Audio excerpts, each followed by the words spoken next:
Back in 2005, the restart at Moorlands here in Lancaster in the northwest of England began with one simple conviction and one big prayer. The conviction was that the ordinary local church is absolutely central to God's purposes for humanity. And therefore, of all the many needs a city like this faces, with its growing population and its 2 university campuses, no need is greater or more urgent than for a straightforward Bible teaching church. One that will not only reach the thousands of people with no knowledge of Christ who live here, but will also reach out to the many students who come from all over the world to study. Give them the gospel, build them up, disciple them, equip them, and then send them out into Christ's mission field. That was our conviction, and it still is. Our one big prayer was that this work of God would grow. And over the last 16 years, God has been answering our prayers and yours if you've been partnering with us on this journey. This work of God has grown. Over the last 16 years, we've seen over 100 new Christians baptised. We've been privileged to train over 40 ministry trainees on our training scheme. We've seen a number of people through theological education. We've planted a new church in Morecambe. We've formed a partnership of like-minded churches with a vision to reach the Bay region for Christ. We've discipled several hundred students who now serve in churches all over the world. Oh, and as a church, we've also had a lot of babies.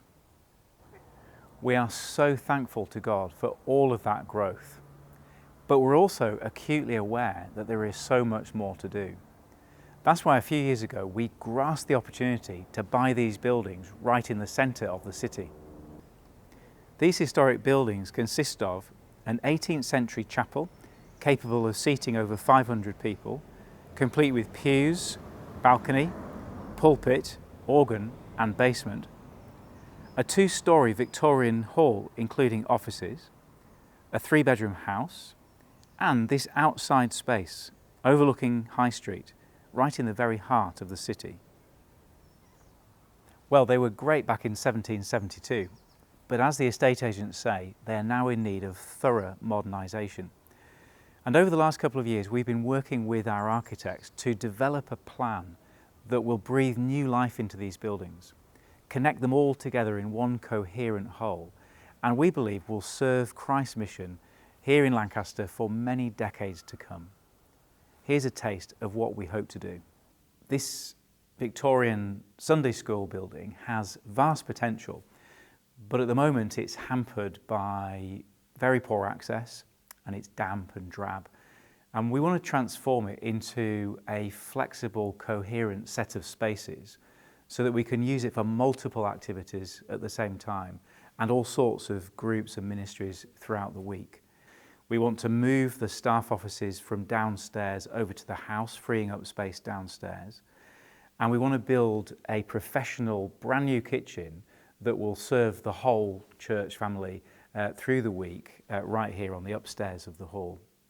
In the chapel, we haven't got planning permission to move the pews, but we can refurbish them, add a decent AV system so the word of God can be heard. We can make sure the building is light, warm and welcoming. And most importantly, we're able to move the vestibule screen, adding glass and creating a much bigger welcome area at the back of the church. Meanwhile, downstairs, there's a basement crying out for a growing youth group, maybe EFL courses through the week, or perhaps church in another language on Sundays. The most important part of the whole project is what we're calling the welcome building, because this is the bit that ties everything together and makes the whole site work. This brand new building will be the focal point of the courtyard and connects the hall, the house and the chapel all together. It's glass fronted so people can see inside from the street and feel welcome as soon as they walk in. It has doors opening to the courtyard in good weather, provides much needed access to wheelchairs and prams, and as well as a welcome area, will serve as an essential multifunctional space for meetings and activities throughout the week. Imagine taking part in a Christianity Explored course in there, for example. We're at the point in our project when we are ready to move ahead with the redevelopment of these buildings. And we're very much looking forward to seeing how God will use them to remove barriers and enable his church to keep growing.